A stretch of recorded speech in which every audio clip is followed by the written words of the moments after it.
This week on the podcast, we swipe and deploy all of Claire's knowledge from managing a £500 million sales business and the pricing strategy. Welcome to the Profit Cash Growth Podcast. This is the podcast for 6 and 7 figure business owners who are looking to grow a financially successful business. My co-host, Claire Hancott, is a finance director, chartered accountant and entrepreneur. And every week, I'll be exploring guidance and frameworks designed to help you increase your profits, improve your cash flow and grow your business. Oh, it's an absolute travesty, Claire. What is? That you put the milk in the tea before. Oh, you are so... Do you know what? You can't make tea like that. You've drummed into me. You've drummed into me about this order of like, you must stew the tea for 2 minutes, then you must take the tea bag out, and only then can the milk go in. Because if you put tea bag... Hang on. And I used to draw this into everybody at the office and say they must make tea this way. And then somebody was making really, really good cups of tea. So I said, Nikki, can you make a cup of tea, please? Because you always make really good tea. And turns out she was putting the milk in first. So I think it's rubbish. But the tea won't brew in lukewarm water. That's just not going to happen, is it? I don't know. I really like the tea. Problem. If you watch like these tea connoisseurs, you know, where they don't have the milk in it, they would always say the water needs to be piping hot, really well filtered, all the rest of it. Anyway, moving on quickly. Isn't this a bit of a sad stat? I was just reading something this morning, and the whole story was all about how a couple of journalists had gone to a restaurant and they were just observing the restaurant, and it was just like everyone was on their phones. There just was no conversation there, and the article is all about the art of conversation is a muscle in itself, and if you stop working it, you know, you may lose the art. What you're laughing at? You're thinking I'm never going to lose my muscle of conversation. No, I'm laughing at this because I read something in I can't remember where I read it, but I saw something and it basically referred to barebacking. Now, excuse me, in my day, this means something completely different. But apparently, Gen Zers have coined this phrase barebacking, and apparently it just means sitting on public transport, so the bus or the train or tube, without using your phone and taking in the environment around you. And I just thought, what is wrong with these people that they have to come up with a phrase for bloody everything? We just used to do that because we didn't have mobile phones. No, we didn't used to bareback. Can we just be clear about it? So, look, you've sent me off on a train. Anyway, they just popped some stats in here because they were talking about, they were watching this couple on a first date and they hadn't even looked up from their phone throughout the whole day and had a conversation. But anyway, the magazine The Week did a survey to their readers recently about how many of their families, you know, use their phones and talk about it. And a couple of stats really surprised me. I mean, the one stat that really surprised me was talking about how many people take their phones to the dinner table with them for the family meal. What percentage of people do you think say that they had their phones on the dinner table with them during the family meal? 30%? 77%. Oh, my God, that's disgusting. That is disgusting. It surprised me. But then the next stat that surprised me that was even worse is that only a quarter of families actually sit down to a dinner table to have dinner anymore. Yeah, I can understand that. Of the quarter that sit down at the dinner table, 77% of them have their phones at the table, and they were also asked, and they responded that a quarter of those families said that they no longer talk at all at the dinner table. God, I mean, it's no wonder that divorce rates are so high, isn't it? It's just like, I was just like, you know, when you just see like some of these numbers and you just think, I knew that, they're writing about it because you expect them to be bad, but like, they're just like ridiculous. Just like, but I think getting your family together and you can't even have a conversation with them. This is generally leading into everything that we are seeing in the world with like younger people not wanting to go into the workplace and younger people being scared to use telephones and wanting to rely on emails and things like that. But also you see this a lot now with the art of selling has become much more about building relationships with people, because if you're somebody that can actually hold a conversation, you've got a skill that is not actually that common anymore. Brilliant. Exactly. I mean, this other stat here, 42% of parents asked said that they couldn't come up with a conversation to have with their children. Yeah, that's really sad, isn't it? That is sad. Anyway, let's move on to this week's proper news story of the week.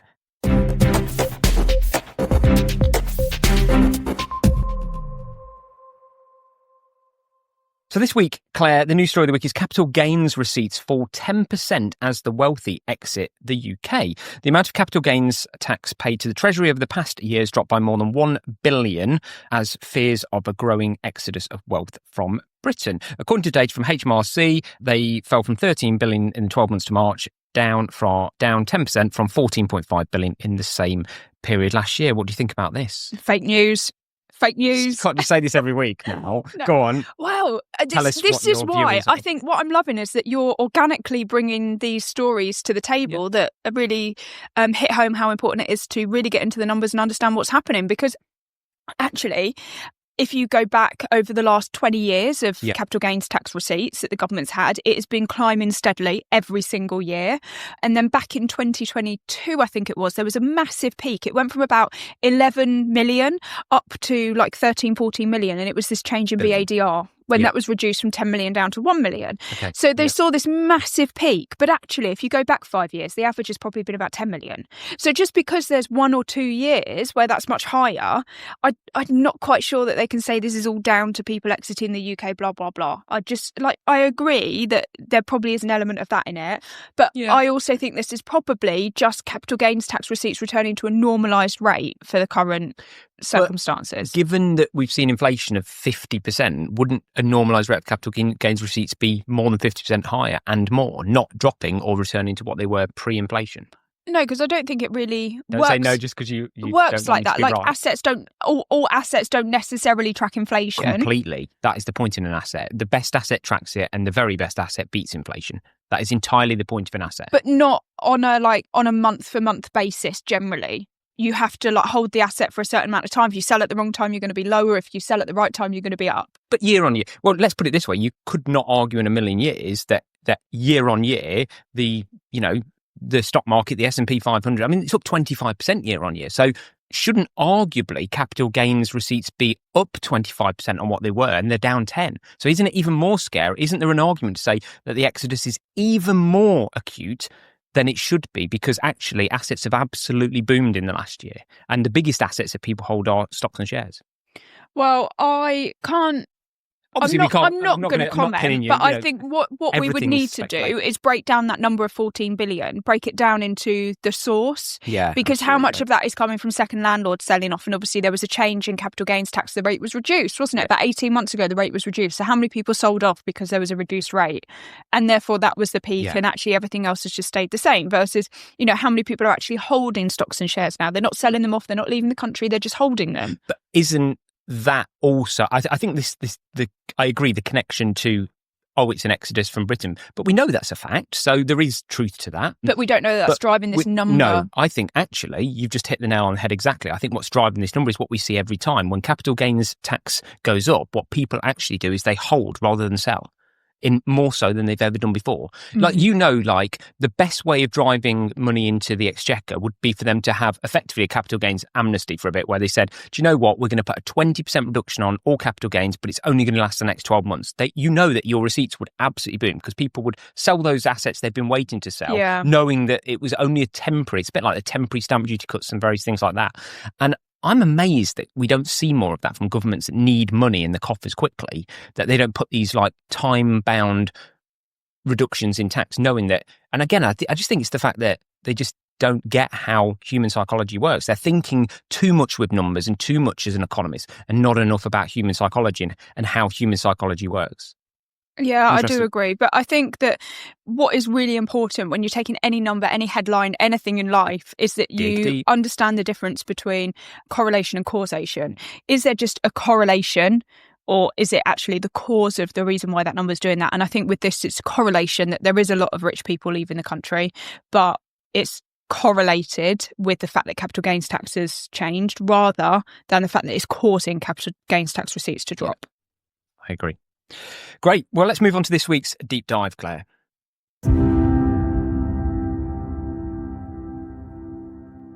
So this week, Claire, how you managed the pricing strategy for £500 million worth of revenue, and how you're going to share what you learned from that with our listeners today. So to set the scene, for those of you that are not aware, prior to Claire running Profit Cash Growth many moons ago, you were at the peak of your corporate career a finance director for an organisation that had a sales turnover of £500 million.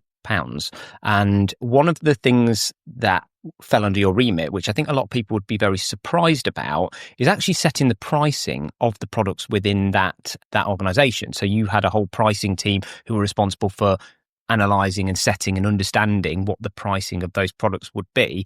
And therefore, a lot of people would generally expect that to sit under a sales function. So perhaps the starting point is, why did you as a finance director have that function? Why did it sit best with you?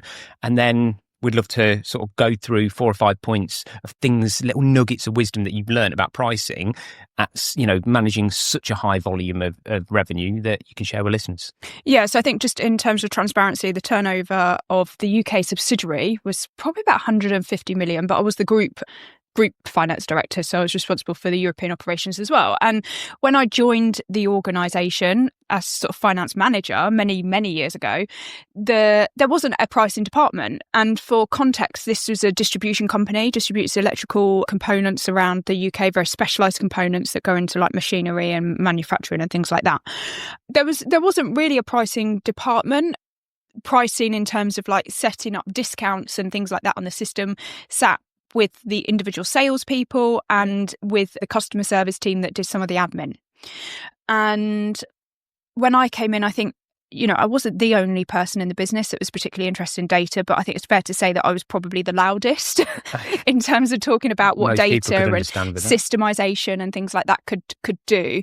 And so they gave me the chance to set up a pricing department. I was really lucky to have a couple of team members in my department that were also very analytical and very into pricing and data, and they wanted to join that department. Yeah. So one of them became the pricing manager, and then that was a function that sat within my department of finance. And yeah, we did everything. We did everything. We started by systemizing things so that we could keep the headcount low and have the team focusing on looking at analytics and really driving decision making from the numbers. And that was really why, most of the reason why I sat with finance was because it was about using numbers to make smart decisions. Yeah. And again, it's kind of, I guess, an example of what happens when you scale up a business to such a large size, and things and departments and functions and systems, we've talked about this in the past, need to be fragmented even further into individual departments. So, here you are sat in an organisation that's now got an entire department just looking at how it prices its products versus, the 1 to 10 million pound businesses you generally work with now, and your clients who often, the MD or a sales manager is kind of just sat around the table going, let's do this, or not putting much thought or analysis behind it. And why, you can take that lead from big companies who are using their finance function to inform their decisions about their pricing, and why that there's no reason why that can't be the case in those mid-sized businesses. And I think as well, why I found this role so interesting was because we had this massive UK subsidiary that I think was around 150 million turnover, but we had European subsidiaries as well, and some of them only turned over a couple of million. And we needed to make sure that our systems and processes were adaptable and could work for that really small £2 million company where the MD is sort of involved in everything and has the time and the capacity to do everything on a case-by-case basis, versus the massive 150 million where we need systems, we need processes, and we need to be making a lot more data-driven decisions. So I think that was why I found it so interesting, and why I think it's been really transferable to what we're talking about today when we're talking about sort of 7 and 8 figure businesses. Yeah. Amazing. Well, I think you've got about 5 things to go through. So we start with number 1 then, little nuggets, little tidbits, things we can learn. Yeah. What do you got? I think number 1 is there is no magic bullet. And the reason why I put that at number 1 is because if you're searching for that one thing that you can do once and fixes your pricing, it doesn't exist. And certainly when I was a bit greener and sort of new to pricing, and we were talking about introducing a pricing strategy, we were looking for something that had longevity. And I think it's fair to say in pricing that doesn't really exist. And we see it a lot with marketing, and I think it links very closely to marketing. What you did last week doesn't work this week. And I think you've got to carry on like that same with pricing. I would say it goes so much deeper than this. I think this just applies to literally everything. I just feel like every lesson I ever learn in every part of my life is that I'm always, human nature is to search for that one thing that you do and it fixes it. And it's almost never ever that. It's just a continual process of what we call 1% gains, 1% gains, 1% gains that move things in the right direction. And I think that's I always take quite good confidence in knowing that, because it informs me of two things. It informs me that if there is no single thing or magic bullet that can make everything right, then there is never any single magic bullet that can destroy everything that I've created. And I like that. I don't know. I think there is. Well, actually, they do say, ironically, it can, there's 1,000,001% skill, but you could destroy everything in one sentence. There's, speak to Gerald Ratner about that. Yeah. I think the thing with that is that a lot of people keep searching for that magic bullet, searching for that consultant or that specialist or that YouTube video they watched. And it's like, actually, you just need to find something and try it. And I think that's this point that there's no magic bullet. There's no one size fits all. And even if you took two very similar businesses, so if you took, I don't know, like an estate, like two high state estate agencies that appear to be very similar, they can have completely different pricing strategies that are very effective for both of them. So even if somebody's in your industry, don't copy them. You really need to find what's unique for your business. I say this to you all the time about leadership as well, that there is, we have very different styles and they both work. There is no one size fits all. And I've seen this across all my career from people that you would hate the way that they do things and say that's the wrong way because that's your view, but they're incredibly successful. And equally, people who take the polar opposite and are also successful. There is no right way. Yeah, absolutely. Cool. Number 2. Customers aren't as price sensitive as you fear. And I think And my God, do you fear? Yes. Is what I would say business owners. It's petrifying to put prices up. Having that conversation with a customer is horrible. Do you send a letter? Do you call them? Do you send an email? Like, what is it? How do you deliver that message? Even thinking about doing it is sort of creating a bit of anxiety for me. But your customers are not as price sensitive as you fear. And if your customers are as price sensitive as you fear, then it's because you are not focusing enough on adding value to them and you're just exchanging something for money. And when you have a business that adds value and it's very difficult for them to put a value on what you're selling to them, it's very easy to put your prices up. Yes, but the polar side to that is that if you are an absolute commodity, it's very hard to put your prices up. Yes. So there are two sides. 100%. And that is where if you're like a business that, for example, selling on Amazon, it's very easy for somebody to compare the price of your product to something else. So that is where commoditized businesses and product-based businesses in particular that sell on online marketplaces will really, really struggle with this. Yeah. And you have got to find a way to make your package better than everybody else's so you can't compare it on price. It's almost why I think that the worst example they can use is the whole sell me this pen example, because they're basically giving them the most commoditized product ever. Yeah, sell me this pen. Yeah, but look at Parker pens. Yeah. They sell for literally like thousands and thousands, don't they? Like Parker pens do. So I don't know if it's Mont Blanc maybe, but I don't know about Parker pens, but I know what you mean. But why do they? I have no idea because it's a pen. But my point is when we used to implement price increases, we used to apply the 80-20 rule. We used to say we used to aim for 90% of customers accept the price increase. Retention, Yeah, but really the minimum that we would go to is 80% of customers must accept the price increase. And then 20%, it's not they don't get a price increase, it's there might be a conversation and a negotiation with them. Okay. So number 3. Grouping customers, customer segmentation, as this is called in the pricing world. And this was the central point of our strategy in terms of making sure that you understand exactly where the customer is on their customer journey with you. So are they a brand new customer coming to you for a quote and you've got to prove the value that you have? Or are they a customer that's been with you for years and years and you've proven the value that you've got to them? So it's about understanding where the customer is on their journey with you, how long they've been with you and how happy they are with the service. And then trying to find other features that group these customers together that say they're similar and therefore pricing, service, delivery of a pricing message can be similar. So as an example, when I was working as an FD, we would say that there were some larger customers that were key account customers and they were managed by a salesperson. So they in themselves would form their own category and generally we would say they were bespoke pricing. Each of those customers. Then we would have branches around the UK or service centres, and each of those service centres would probably have like several thousand low-level customers that maybe turned over anything from like a few hundred up to maybe £10,000 or £20,000 a year. And when you put those all together, that was probably about 10,000 different customers. Well, it's not possible to have bespoke pricing for them. So we needed to take that group of 10,000 customers, segment them into smaller groups and say, okay, how much of a price increase does each of these groups get? Okay. How much of a discount can each of these customers have? And so we would look at different features of the customers. Sometimes that would be the industry that they were in. Sometimes it'd be the products that they bought. And we would segment them down into mini categories and then say, okay, we have this category. What strategy or what tactics do we apply to this category? And that would be how we would deal with any change. So whether it was just a simple thing of what's the maximum level of discount that we can give to customers, to how much price increase they get, to how do we deliver the price increase message. All of those types of things were defined by the category that somebody sat within. Okay, so it's about really finding and understanding the nuances in the customers, then being able to segment and group them together and then apply the right strategies that are going to have the minimum fallout and the maximum benefit from each of those categories. Absolutely. And you might think, well, I don't have 10,000 customers, that doesn't apply to me. But take your business, for example, estate agency. You might say, well, do you know what? Somebody that comes to us that is age 65 plus sits in a separate category. And we don't discount those customers because we know from... You're right. You're like jolting around. Yeah, I'm fine. We might say that those customers that are 65 plus don't get any discount because we know that they're not that price sensitive. Actually, what they're most interested in is service. And if we discount, we can't deliver that high end service. So you might group those together and say no discount, maximum fee, and.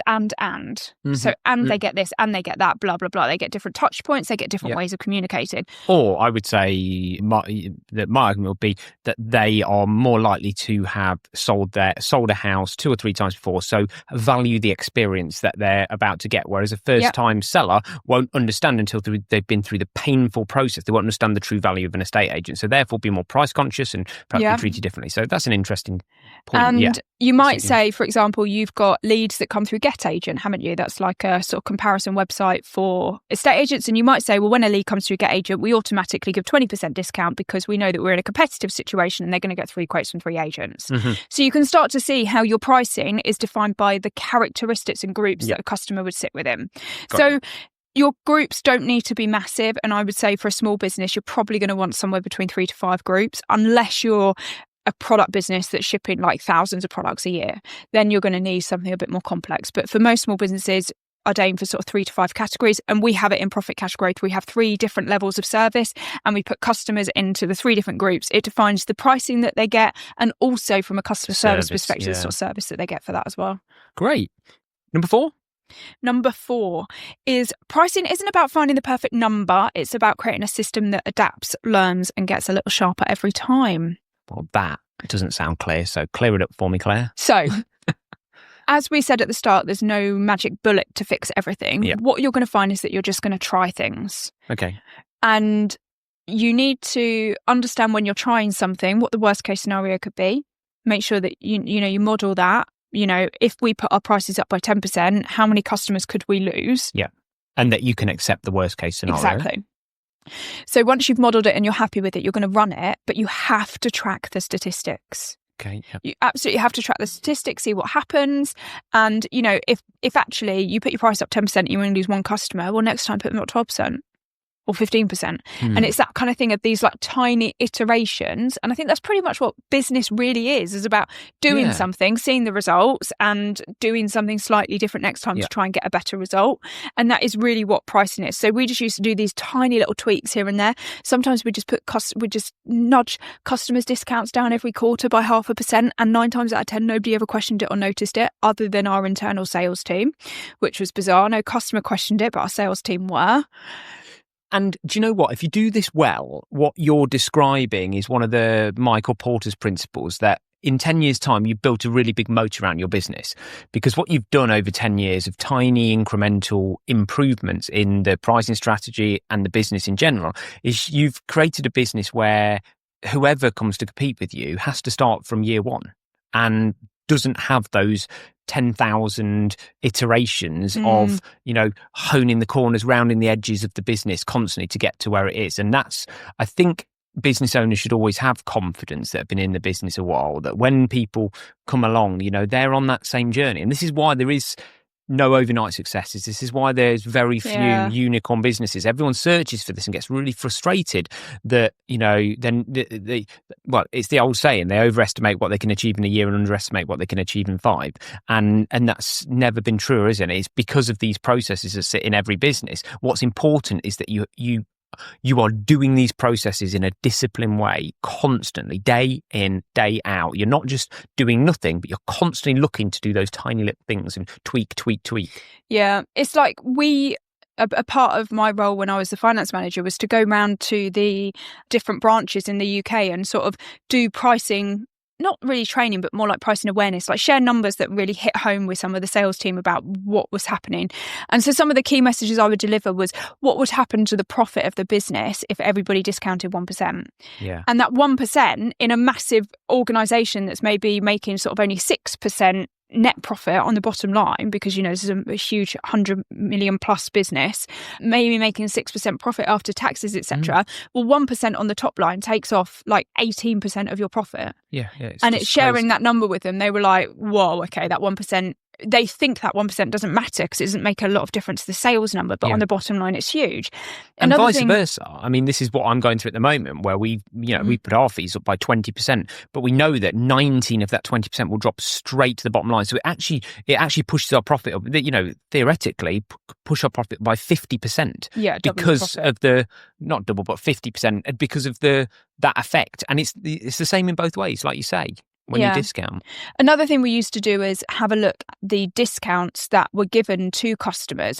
And if you're somebody that doesn't have discounts, look at the sales price that's given to your customers as well. Because what we would find with discounts is that we would see, so we would have, for example, the like 1% discount, 2% discount, 3% discount, and then we would count how many times those discounts were given.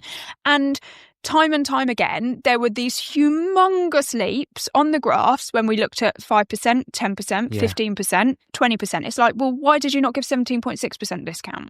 Yes. So why did you go with 20? Yeah. Like, you're literally just plucking a number out of thin air because that feels like what you should do, or you think that a competitor might give 20% to their customers. And do you know what? The customer also believes that price more as well when it's not a round, chunky number. It feels so much more intelligent. I really understand that these people are giving me the best price they can because they've really ran that number. So great. Well, and number 5, Claire?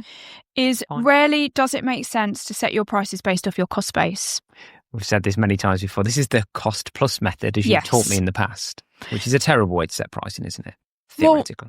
Well, it is, because you're essentially... You're not pricing your value, are you? Yeah, you're not pricing your value, you're just pricing your cost base. And, as we sort of said in number 2, is that customers aren't as price sensitive as you think. But it means also you're limiting your profit to a percentage of your cost base constantly, which means, but essentially as your business gets more efficient and more effective, your prices are going to reduce, which doesn't seem to make any sense. No. Like, the better you get a business, the higher your prices should be, logically. And the better your margins should be because you're delivering more value. Exactly. So if you are doing calculations that say this is my cost base and therefore let's add 20% and that will be our sell price, that really isn't an intelligent way of pricing. What you need to try and understand is what price a customer is willing to pay for your product or service. And that could be done by looking at competitors, looking at what else is in the marketplace, and also trial and error. There is going to be a point where you look at demand versus price and how far can you push your prices with demand falling. We talk about your business where you've just put prices up by 20%. You accept that you're not going to be having as high conversion rate, but on the bottom line, the profit from the 80% of customers that will pay 20% more is far more than having more customers at a lower price point. And that's what you hope, and that's what we're seeing 2 months in, a slight tweak in the change of conversion, but not far off. In fact, in the first month we saw our conversion go up, so it's still early days to tell, but it goes back to your point earlier that customers aren't as price sensitive as you fear, so sometimes it's worth biting the bullet, and we can always row back from it. It's not a door we can't go back through. So brilliant. Anything else? Sorry.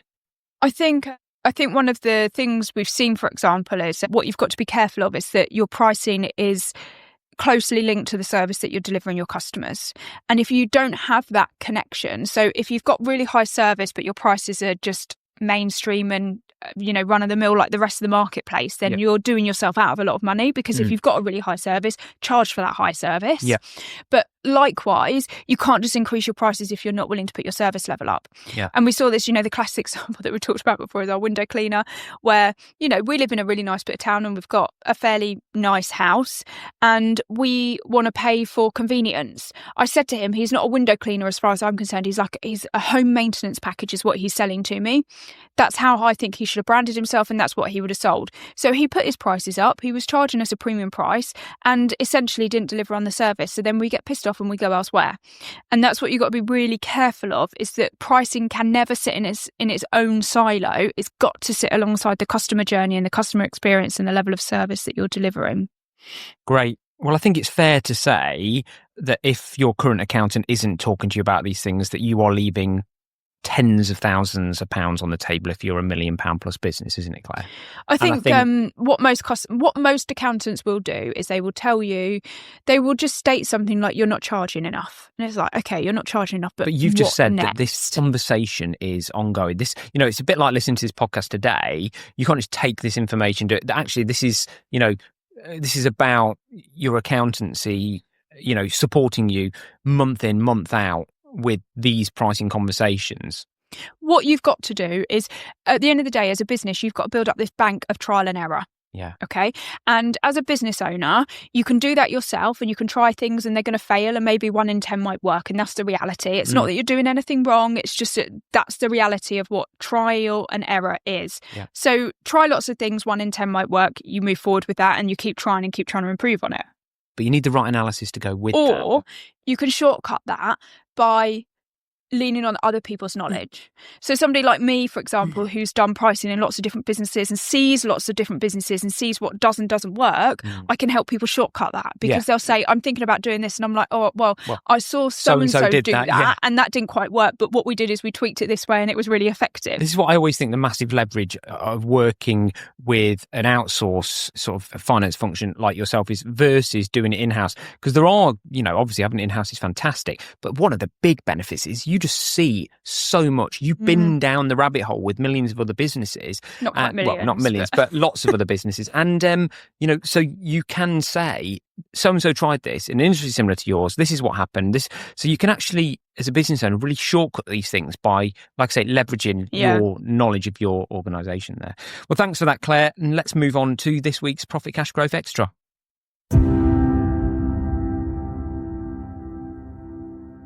So in this week's Profit Cash Growth Extra, I'm sure everybody is very acutely aware of the fast changing environment with AI in general. And one of the ways and one of the recommendations I would give to keep on top of this is to find a really good AI newsletter.